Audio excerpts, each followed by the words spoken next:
All right. Yeah, I'm ready. The camera's rolling. The audio's rolling. Okay. Action. All right. Anjabir, Yes. how are you? I'm all right. Wonderful. I'm present. Would you please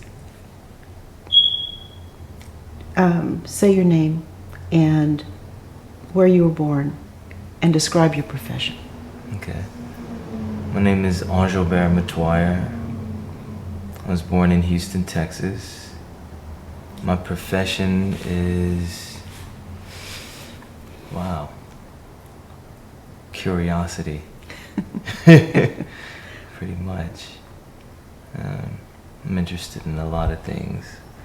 So, painting and drawing and making things, all of it's a part of what I do, of what I'm doing.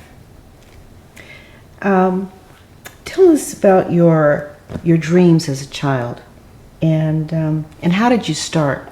When did you know that you were going to manifest this curiosity as an artist?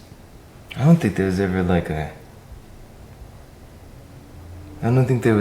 a gap in between attempting to realize something and realizing it for me. I would just kind of follow things. I would just start and continue things, and everything seemed to unfold for me.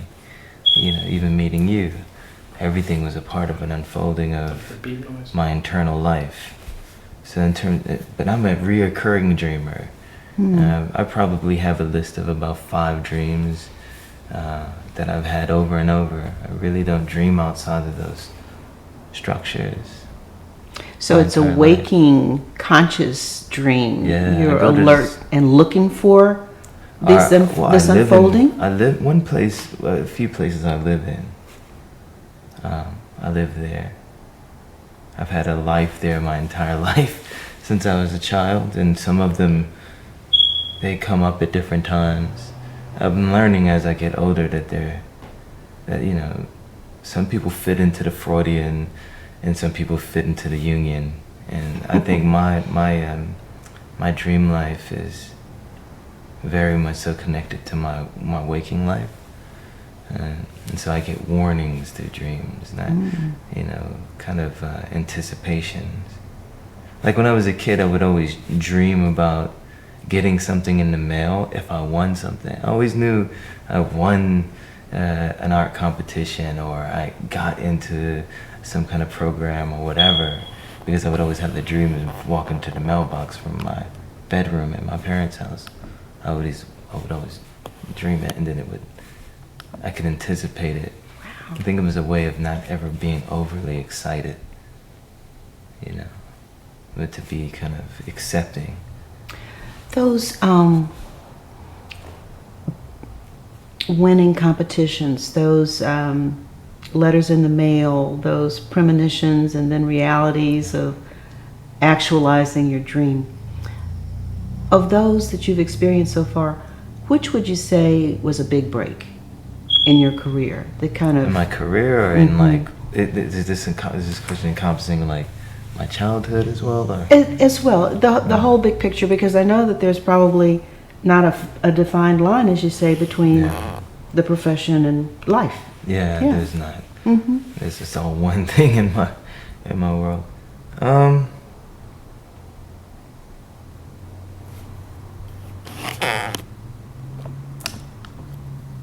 For me, the big break was when I realized I could come back. That was the big break for me. There's that last summer that I spent in university in Atlanta. I came home that summer and I got to my parents' house and I started to work in the upstairs game room of my parents' house and in the garage. And they got, my mom and dad, they just like, oh, he's taking over in the garage. We gotta park in the backyard. They never really, it's like, okay, he's doing something. That was my big break, really. Because at that point I realized that there would always be a place for me to work. As long as I was willing to make something, the space would always open up. and that was kind of a big break for me. As a child, the big break for me was really meeting you and Dr. Trotty and Axo and then Rick Lowe and all this stuff, like Jesse Lott. Like, that was this enormous galaxy that pulled me out of my world of dealing with being a African American youth in North Houston, which is an entirely different experience from a lot of parts of Houston, you know. So that was an initial break that let me know that there was this whole other world. But the break in terms of my career, like knowing that I could make a living with my work, happened when I left university that last time, and I set up my studio at my parents' house. That became a break, because at that point I was like, I have to start to use my lead to make gold, you know. And so that was like a different thing. I don't even know I think that was a bit hopefully that works out. Would you describe the projects that you're working on now, what those priorities are? I'm working on a load of projects now. I think at this point one is very safe to talk about. I know that it's on its way back to me, and I've done many sound projects for the last 12 years. This one I'm most excited about because a local well, he's not even local anymore, but he is from Houston. He happens to be my cousin. I'm very proud of him. Michael LaCour, aka Blackie. He, like a few years ago, like listened to almost all my sound stuff on my computer, and he said, you need to put out a record so everybody has access to this stuff. And I never did it because I thought he was like trying to make me feel good about my sound work. And so he, earlier this year, took all of it and put out a record. He's a producer? He produced my record. Wow. Yeah, he just did it on his own term. And it's, I'm excited about, it's like, in some ways it's a small thing, but for me it's an enormous thing because I really respect his music, and for him to take because I don't make music, I make sound. So for him to take it seriously and use it to make something that everybody can have, because it's something anybody can have. It's not like buying a big painting or nothing from me, so it's cool. I'm really excited about that. And another project is my M-Window project, which I'm going to open next year, 2014, at Deborah Colton Gallery in Houston. It'll start in Houston and then go to New York, Tripoli Gallery in Long Island, and Bridgehampton. And then it'll travel from there. But that's a big project I've been working on for 4 years. My father's actually helping me with. He's doing all of the kind of initial welding and designing and prototype building with me, and it's kind of the next evolution to the M-Window work. It's like I'm really excited about that. So we're gonna make 13 of them, and it'll be the largest single cohesive body of work that I've presented to anybody maybe in 9 years. So I'm excited about that. And the other thing is I'm going to open with some friends a collection of my work in its own space in Houston. So it'll be a permanent collection of that anyone... Public yeah. space? Mm-hmm. Wow. Anybody can view it, and it'll be for the public. And so those are the three things that I'm kind of really excited about. I mean, of course, Mr. Z, Mr. Z, like he's like the most primary important thing. Yeah. He's awesome. He got me into playing again, which is really good. So. Tell us about the inspiration for your work. Wait, can you answer after the siren? Mm-hmm. Okay, you can go. Describe the inspiration for your work. I know it probably changes from project to project, but is there an overarching theme or impulse that drives the work? drives you to produce the work? I mean, I think that the drive in my work really has something to do with spirituality and like maybe the way I was raised and kind of, an understanding of my own personal. I don't believe that religion is shared. I believe religion is personal because it's something you do every day.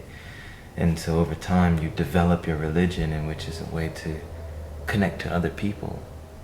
And so everybody has their own religions, and it's really the way that their religiousness, and it's really the way that their mind works. And you start to learn how to connect your religiousness to other people's religiousness, and then therefore that's where collaboration comes from. You start to practice your spirituality or your way of doing something together.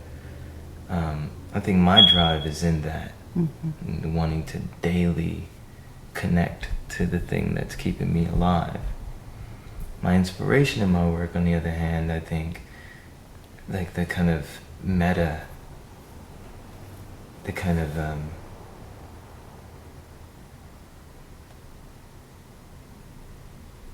gnome, the fabric where everything, the part of the fabric where every particle meets, where it's not vibrating anymore. Like for me, it's like maybe like how you think in I really think in dimensions.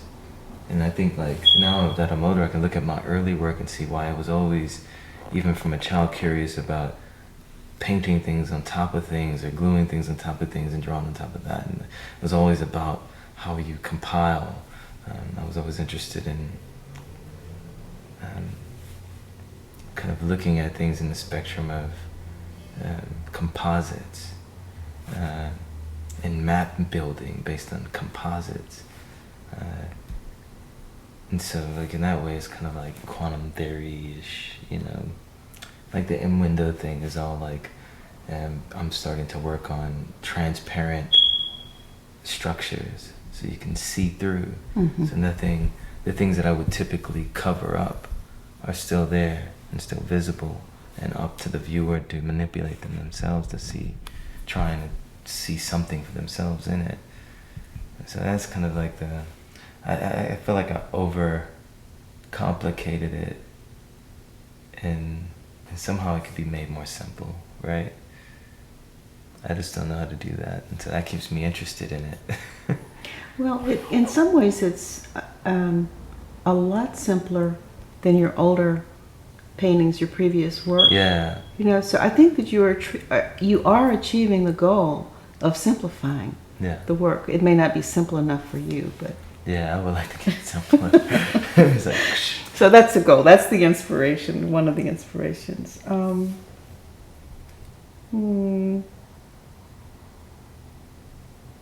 Is there a creative entrepreneur business rule that you never break?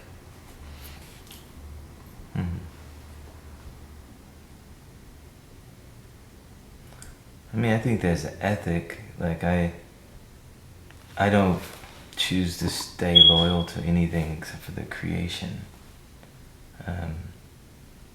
That's where my loyalty is. That's the integrity I always choose to protect. Is the value of that. It's because I'm not in control of it except for being a steward of it. And that's it. I try not to do anything to harm that. And I see that even people who collect my work also somehow have that same value for it as well. Like they become really great stewards of it, and if they put it in someone else's collection, they make sure it's a really great collection. And I watched that happen kind of in this other market that has developed from me making my work. That's not even connected to the gallery and practice part of it. It's really interesting. So are there rules that you would always break? Yeah. I mean, I don't really have a lot of rules. I mean, I just try. My whole thing is I want to treat everybody the same.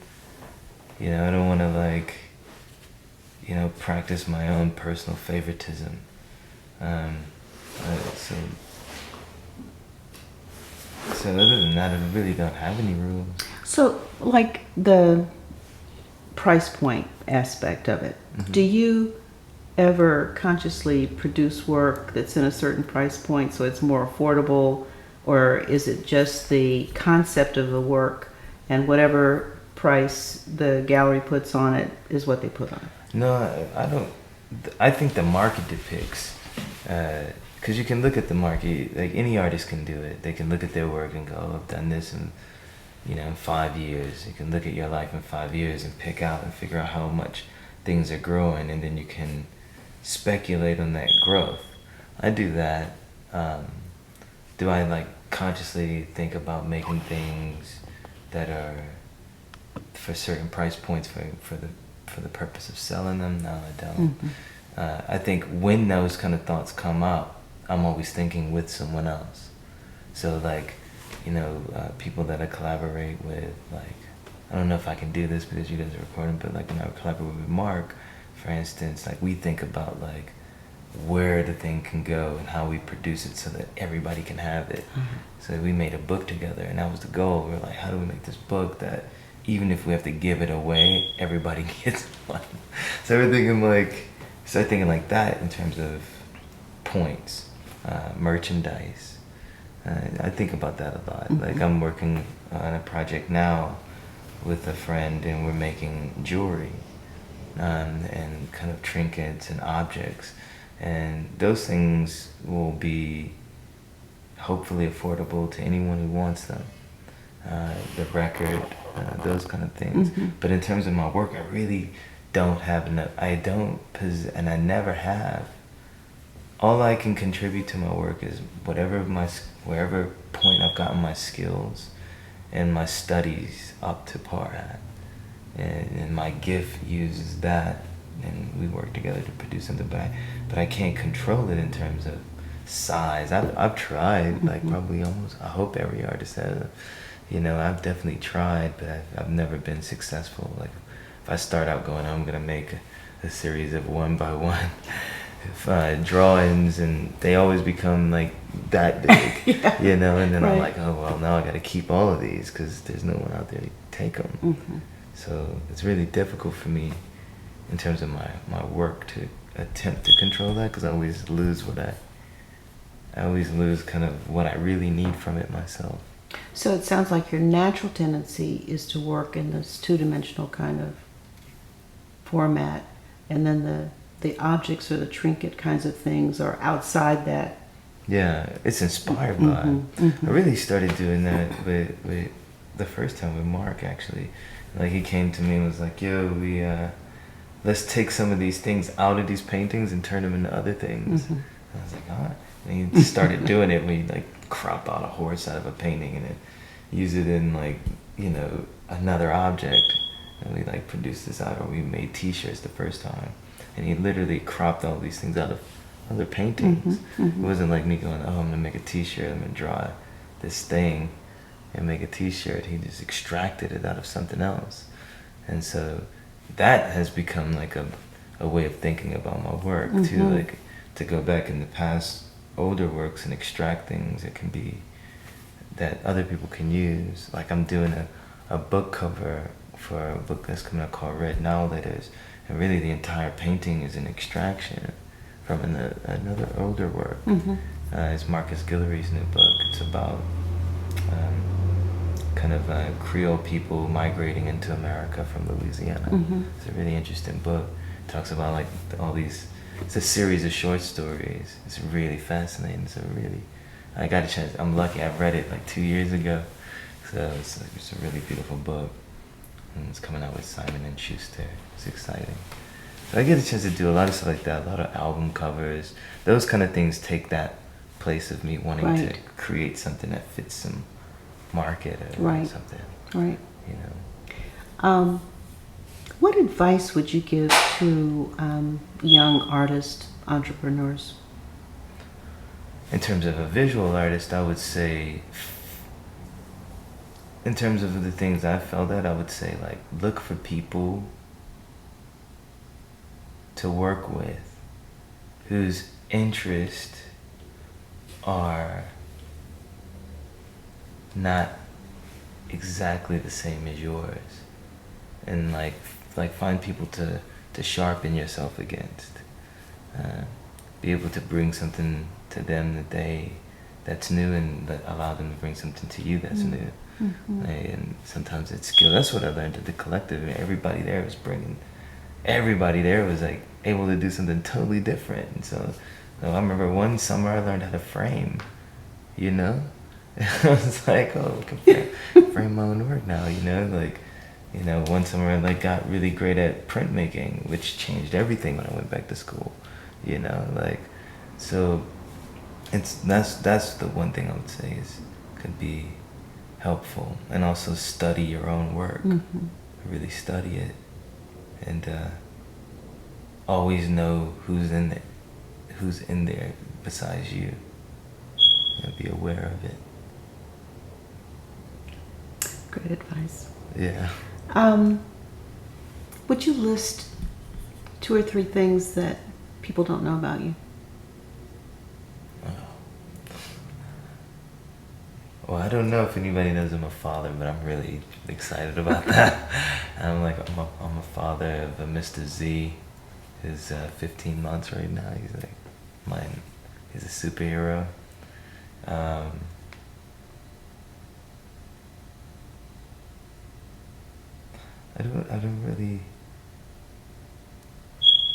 don't know. Like I don't know if we should record this part, but I want some advice on that question. Like, I don't know what anyone would know or not know about me, really. So, I am pretty private, I guess. I'm super private. I know that because I'm always by myself. I don't think that people know how generous you are. How You said that a few times. helpful you are, how caring you are. And I wouldn't expect you to say those things about yourself, so I'll say them. But I think that you really are. You're the most giving, altruistic, benevolent, caring artist. Don't seem to have any ego. I don't know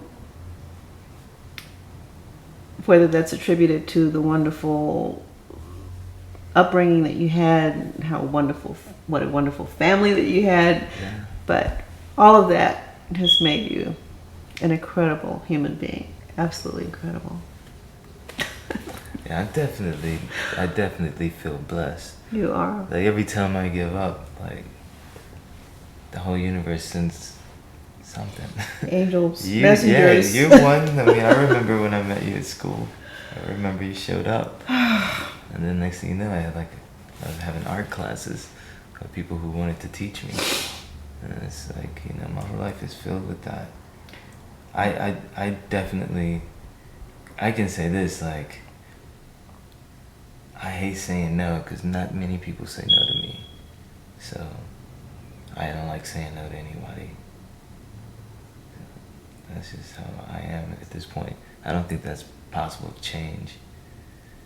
Hopefully I get a little bit better at it because I know my son gets bigger. He's gonna could work out in a weird He'll teach you how to say no. Just to protect him. Exactly. But we'll talk about parenting later. What's next on the horizon for you? Well, we know about the projects, but maybe some other things you that I want to do. that you want to do, that you're curious about, etc. I would like to complete a film that I've been working on with a really great friend of mine for about 12 years. I'd like to do that. I'd like to finish that. And I feel like it'll create an enormous change in all of our minds.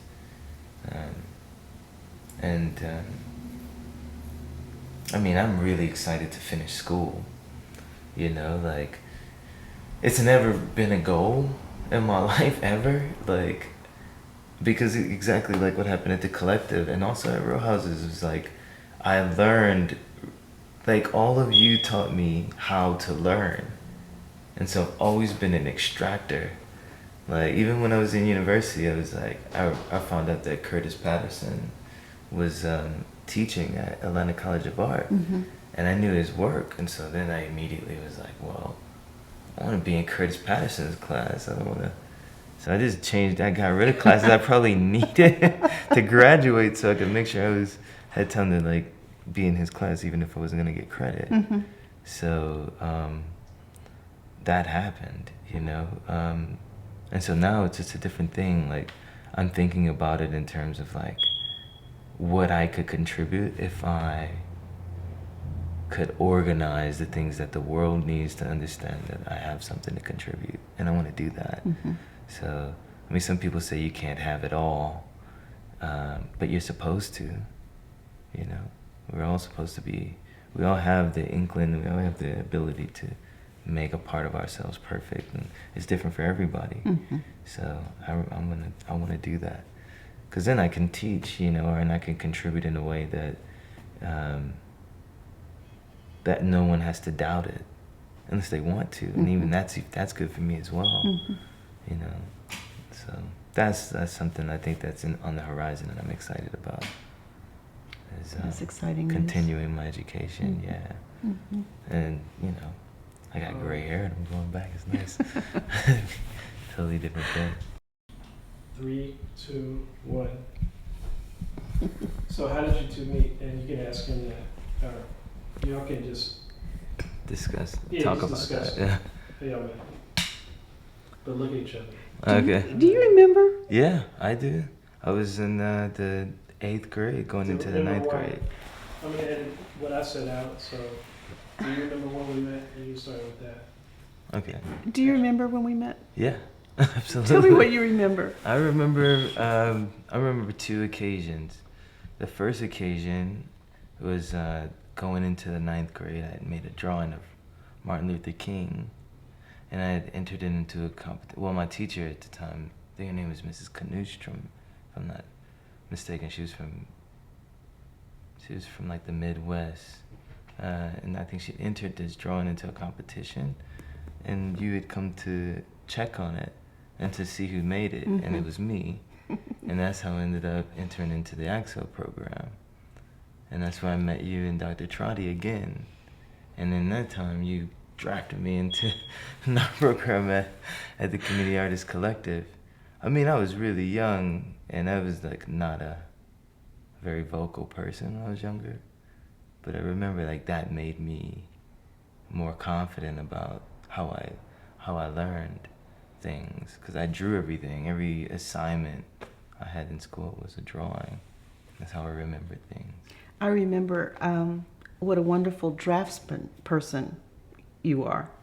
I was so impressed with the quality of the drawings back then. It didn't matter what the subject was, and then that was an introduction to your work. And then, as I recall, there was something that you entered in a competition. I think it was AXO with barbed wire, and it was three-dimensional. And it was the question was, how are they going to accept this? You know, I don't think I expressed that to you, but in the back of my mind, I remember thinking that this might create a challenge for the people who are going to move it to the next stage, the regional or the national competition levels. But I was so glad that you were in there and took the risk in showing something so extraordinary. I still have that drawing. I still have those works. I know exactly what you're talking about. My mom recently gave me a lot of that stuff. That's wild. How can people, or do you want people to contact you about seeing your work? How can they see your work? Locally, in Houston, I work with Deborah Colton. We have a good relationship of creating new collectors. People who supported me and worked with me for a long time, I typically still deal with them. And in some cases, if there's an exhibition, they can work with the gallery. But I work with Deborah in Houston, and I work with Trip Patterson in New York, and a host of different private people. So if somebody's wanted to find me, I'm pretty easy to find. Like, just email me, from my website. Again, very generous, very accessible. I think that's Awesome. I just keep it simple. Try to keep it simple. Thank you, Ashabir. Thank you. One more thing. Let's see, one moment. Craig Massey, you mentioned him. Oh, Yeah. yeah. Did we So, talk about him?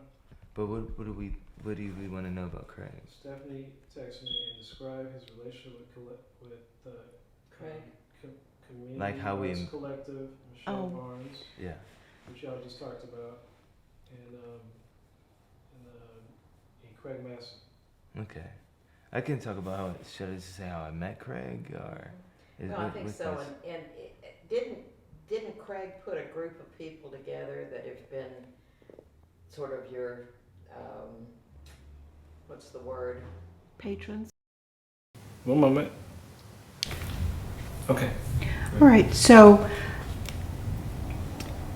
I'm curious about your, not only your relationship with the gallery, how that happened, how you selected each other, Yeah. but also about your collectors. We just met Craig Massey. I know that he's one of your major collectors. How did that relationship evolve? Yeah. How it happened? Well, I met Craig through Tom Andriola. I gotten a call from Tom Andriola, and he was like, "Are you in Houston?" And I was like, "Yeah." And he was like, "There's a collector here, and he says if he can meet you, he'd be interested in buying some of your work." And I was like, "Okay." And I happened to be, I think I was at the MFA. Like, there was a show. I was there. I was in the museum. So I came down and I met Craig, and we ended up talking for hours in Tom's office, and our kind of friendship developed right then. Like, we kind of became friends, and we started talking, and then he told me what he did, explained to me what he did, and I was like, man, like, I'd like to learn more about that. And so he started sharing books with me about how to kind of manage yourself and kind of invest in yourself, and that's what he was really interested in. And so, of course, then because I had been doing it my own way for so long, it kind of helped me to create a pattern to be able to continue to do it in a way in which would benefit me at a more accelerated rate, I should say. And that the guy knows his stuff in that regard, and I developed a lot faster with him, and how to kind of how to work within different structures, and at the same time maintain the integrity for myself and my work that I wanted, and my own kind of privacy that I wanted, not to have to put myself out as much as you have to if you don't have kind of the support of the galleries in a certain way. Our relationship helped me to think in a different way about what I wanted to do with my work, and it was really helpful. I mean, me and Craig's relationship is it's a different thing, because it's a wealth advisor becoming friends with an artist, and an artist becoming friends with a financial person, a wealth advisor, a person who advises you on how to use your resources. It's a different kind of relationship. I mean, some people had it, like Paul Morrissey and Andy Warhol, or there's tons of artists who have it. Damien Hirst and the unnamed person who works with him. Like, there's some artists a lot of artists who have it.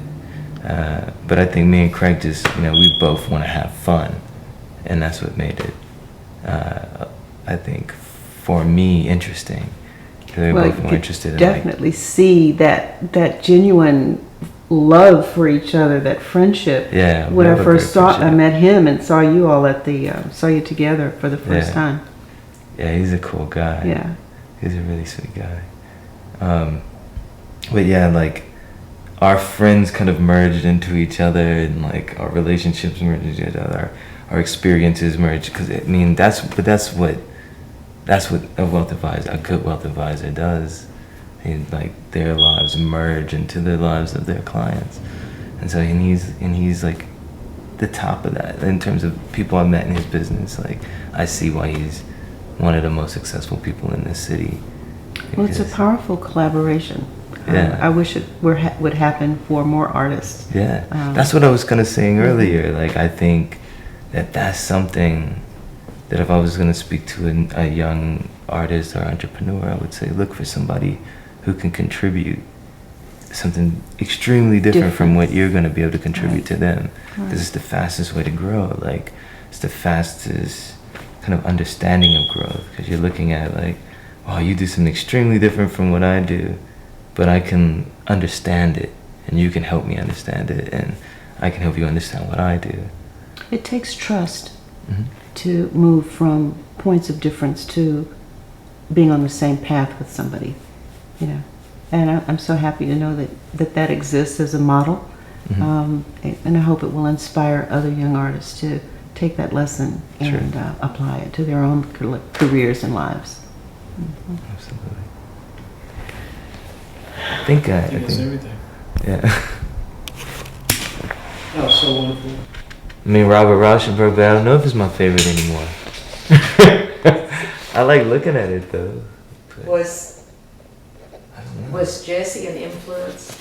Jesse's an enormous influence, because Jesse's like a mixture of like a wealth advisor, venture capitalist, painter, sculptor. Then He's show everything. That and talk about that. And talk about Jesse and that. Because he kind of gave you. Yeah, Jesse is like. That's part of why you could respond to Craig, I think, is because of seeing Jesse and what he. And I was out there, somebody who owned television networks. I didn't even understand what that was. That would be a great story for to connect back with AXO. Yeah. Andrea. Andrea. Oh wow, that sounds. Not I'm not drawing a blank. Not Guillory. No. Arsenal. Arsenal. Arsenal. Thank you. Right. Yeah. She would love to know that those kinds of relationships budded through AXO. Yeah, but I met Kehinde Wali. What? He was the only guy. Kehinde Wali was the only. He was my first form of kind of global competition. Because I knew every year, after the second year of AXO, I knew every year that guy was gonna get better. I started like every year I would take pictures of whatever he brought. I'd bring my little disposable camera. Because I was like, man, this dude's like, he must never do anything else but paint. Like, I remember the first time I saw one of his paintings, it was so there. I mean, you could tell that he had figured out skin before skin and structure. Like, it was wild. But, and then like, that experience was like, I hope it's still as intense as it was when I was a kid. Let me tell you, the national competition was in Houston a couple of years ago. Really? And there was one sculpture from a Houston art student. There may have been 2 photographs, because usually Yates, the program with that Ray Carrington directs, participates. There were no paintings, none, from Houston. The arts education programs are shrinking. They're collapsing. Wow. It's very distressing. Yeah. So, and I've talked with Andrea at length about doing some advocacy, but their national directors don't want to get political. They don't want to do that kind of work. They just want to receive the work that's actually produced and take it to the next levels. But if it's not happening at the ground, it won't go anywhere. Wow, there won't be any work to go anywhere. My mom recently gave me that painting that I made it to nationals with the first really? time. She did. The one that that was me. This is the painting that I met Kehinde through, because it was like he came and looked at it, because it was like me and him were in the final, and he was like, I gotta see what this guy's doing. And after that we started same talking. Thing with you. Yeah, I'm sure. But it's my mom gave it to me. It's on the stairwell there. She gave it to me like 2 years ago. Yeah, but that program was big. But I met Dr. Stroud in that program through his daughter, because I heard her play the violin, and I was like, whoa, like, I thought it was an adult. And then I went in and I was like, whoa, that person's younger than me. And it's like, and we became friends, and then he came and saw my painting, and he was like, how old are you? And I told him, he was like, well, call me when you're in college. I want to buy one of those things. He gave me his card, and he introduced me to Stedman Graham, Oprah Winfrey's boyfriend or whatever at the time. And all of that kind of later became all these kind of things that turned into other things.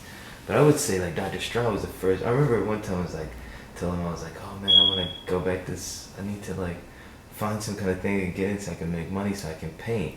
And he was like, I don't think you should worry about that. I think you should learn how to breathe first and just keep painting and keep breathing and painting, and all that other stuff will kind of show up. And he's a really supportive guy. He was like the first kind of person, like, you know, now we know like Craig in Houston, but Dr. Straw was like Atlanta, Chicago when I was like really young. And he still is a super supportive guy in my life. Like, I can always call him and get it, but he's like 79 now, 78.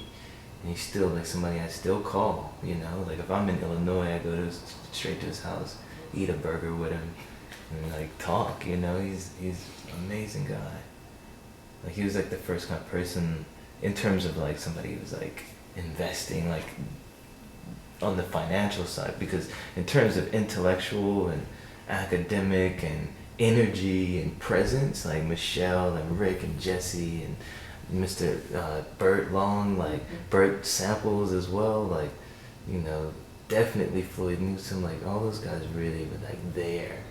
Like I could just go to their house, so I never felt like there's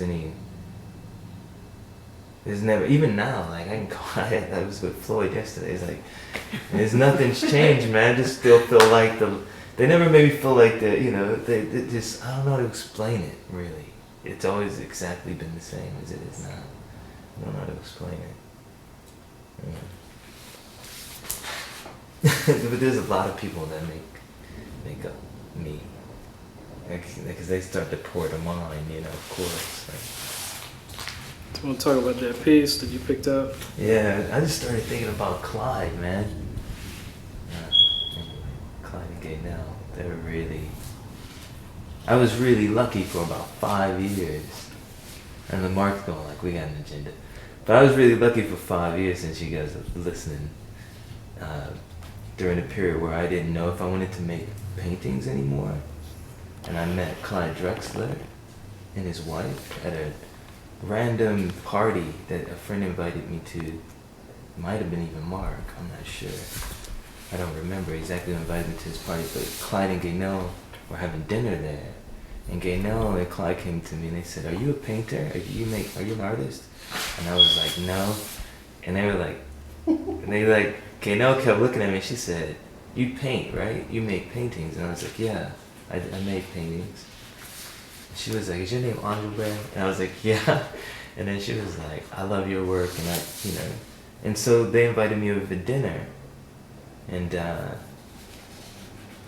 they like, man, between Clyde Drexler and Gerald and Anita Smith and Gaynell and Clyde, like, for about 5 years, like, they just made sure that I didn't need anything to exist. They're really hyper generous people in that way. That's what I meant, like, it's like, there's never not been a moment, that's why I can't say no to anything. There's never been a moment like, you showed up first, though, you know? My mom and dad, they always like, we all know, like, you showed up first. Nobody was there before you showed up. I was just making my drawings and the teacher going like, you need to write, why do you, this boy's always doodling. Go sit in the hallway. And then after that, it was like, I realized why I was always doodling. It was like my way of writing. Mm-hmm. So, but yeah, this is like my first acquisition of art, and also the most important drawing in my art. Like, I think I studied this just a lot more than a lot of things I have, because it's just like the best example of drawing that's in my collection. I mean, there's some Jesse Lots out there that's like, you know, but I'm happy to have this one, you know. I'm very happy to have this one. But yeah, I don't know how to position this to you, but yeah.